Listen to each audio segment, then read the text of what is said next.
قال: فعن أبي بكر الصديق رضي الله عنه قال: أصبح رسول الله صلى الله عليه وسلم، وأرجو أن تستمعوا إلى هذه الأحاديث العظيمة، هي أحاديث عظيمة صراحة، يعني يطيف بها الإنسان والمسلم خاصة في هذه الروحانية العظيمة، وكأنه دخل الجنة وينظر ما فيها من نعيم.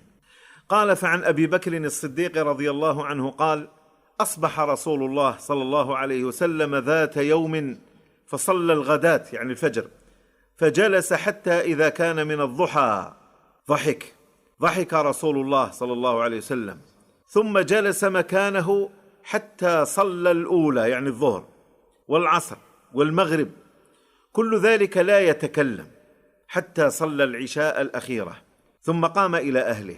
فقال الناس لأبي بكر: ألا تسأل رسول الله صلى الله عليه وسلم ما شأنه؟ يعني حيرهم فعل النبي عليه الصلاة والسلام، صلي الفجر ثم يمكث في المصلى إلى أن يحين وقت الضحى فيضحك عليه الصلاة والسلام وحده، ثم يمكث في المسجد حتى يصلي الظهر والعصر والمغرب، ثم يصلي العشاء الأخيرة ويدخل إلى بيته ولا يكلم أحدا. قال: ألا تسأل رسول الله صلى الله عليه وسلم ما شأنه؟ صنع اليوم شيئا لم يصنعه قط.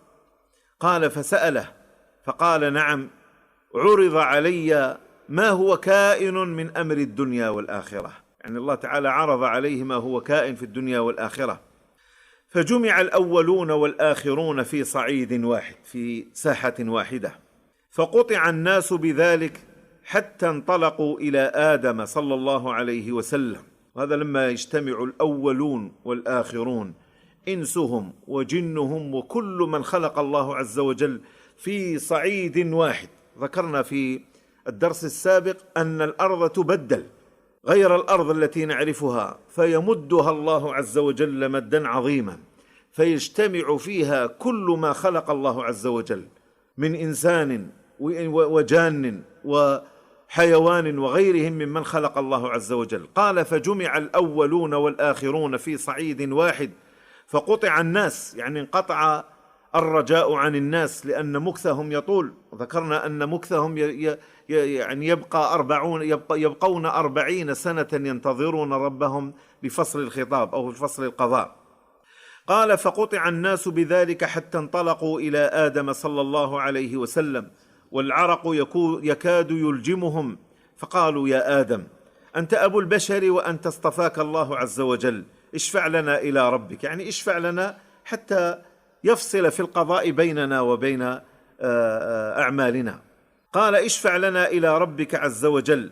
قال: لقد لقيت مثل الذي لقيتم، انطلقوا إلى أبيكم بعد أبيكم إلى نوح، إن الله اصطفى آدم ونوحا وآل إبراهيم وآل عمران على العالمين.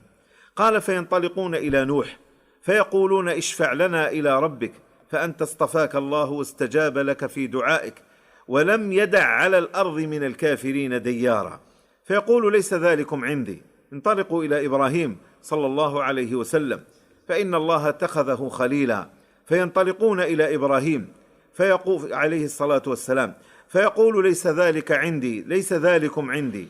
انطلقوا إلى موسى صلى الله عليه وسلم، فإن الله عز وجل كلمه تكليما. فيقول موسى صلى الله عليه وسلم: ليس ذلكم عندي. انطلقوا إلى عيسى بن مريم صلى الله عليه وسلم، فإنه كان يبرئ الأكمه والأبرص ويحيي الموتى. فيقول عيسى: ليس ذلكم عندي.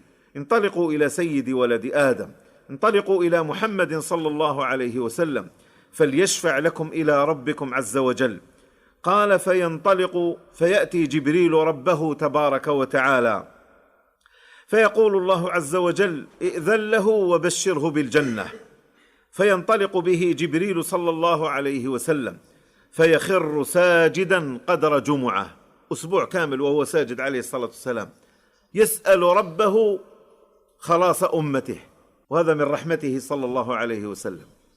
قال: فيخر ساجدا قدر جمعة، ويقول الله عز وجل: ارفع رأسك وقل يسمع واشفع تشفع.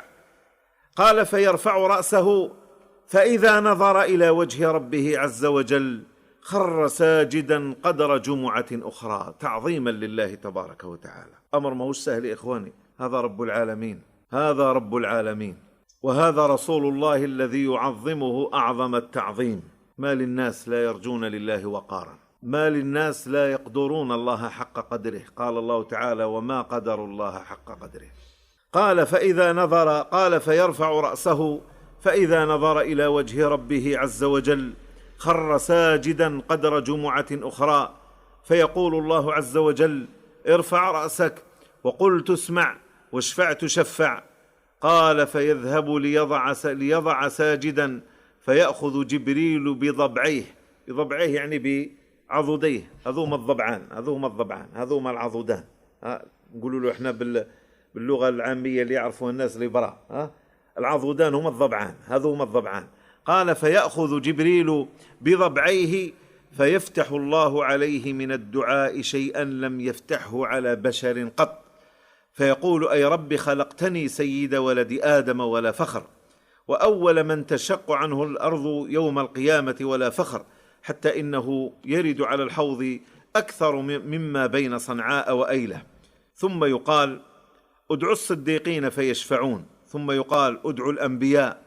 قال: فيجيء النبي ومعه العصابة، والنبي ومعه 5 و6. نبي تبعوا 5 ولا 6 يا إخواني، لا تستوحشوا من قلة الأتباع، ولكن عليكم بالاتباع. على المسلم أن يكون متبعا ولا يهمه الأتباع. إن جاءه 1 فقد أدى ما عليه، وإن تبعه 3 فقد أدى ما عليه، وإن جاءه سواد عظيم فقد أدى ما عليه. المهم أن يكون على الصراط المستقيم. قال: والنبي ومعه 5 و6، والنبي وليس معه أحد. الله أكبر. ثم يقال: ادعوا الشهداء فيشفعون لمن أرادوا. قال: فإذا فعلت الشهداء ذلك، قال: فيقول الله عز وجل: أنا أرحم الراحمين، أدخلوا جنتي من كان لا يشرك بي شيئا. قال: فيدخلون الجنة. قال: ثم يقول الله عز وجل: انظروا في أهل الجنة، عفوا استغفر الله. قال: انظروا في أهل النار، هل تلقون من عمل خيرا قط؟ قال: فيجدون في النار رجلا فيقولون له: هل عملت خيرا قط؟ فيقول: لا، غير أني كنت أسامح الناس في البيع. سمحا في البيع، لا يشدد ولا يحلف بالكذب ولا يجادل ويكثر الجدال. قال: لا، غير أني كنت أسامح الناس في البيع. فيقول الله عز وجل: اسمحوا لعبدي بسماحته إلى عبادي. الله أكبر. أو إلى عبيدي. اسمحوا لعبدي بسماحته إلى عبيدي، والجزاء من جنس العمل. تسمح يسمح لك ربي، تغفر يغفر الله لك. الحقد ما عندوش مكان في قلب المؤمن، الحقد لا سبيل له في قلب المؤمن الخالص. قال: ثم يخرجون من النار رجلا فيقولون له: هل عملت خيرا قط؟ فيقول: لا، غير أني أمرت ولدي إذا مت فأحرقوني في النار، ثم اطحنوني حتى إذا كنت مثل الكحل فاذهبوا بي إلى البحر فاذروني في الريح، فوالله لا يقدر علي رب العالمين أبدا. هذا ظنه، كان جاهلا بالله، ظن أن الله تعالى لا يقدر عليه. ومعنى لا يقدر يعني لا يضيق الله تعالى عليه.